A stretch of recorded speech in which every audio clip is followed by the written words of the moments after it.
malam shin akwai wani addu'a da ake yi tsakanin huduba idan liman ya zauna?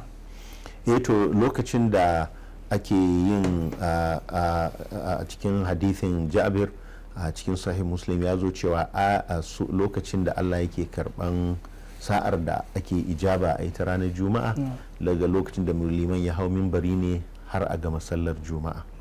To kuma tun da lokaci ne da ake kiran sallah sannan a zo a yi huduba, lokacin da ake samun shiru shine lokacin da liman ya zauna tsakanin hudubar farko da huduba ta biyu.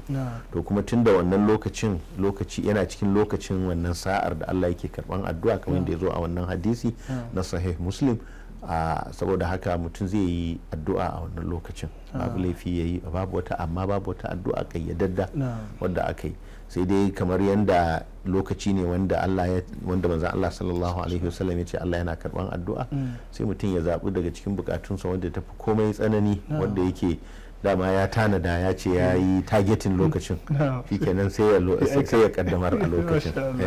To Allah ya saka alheri.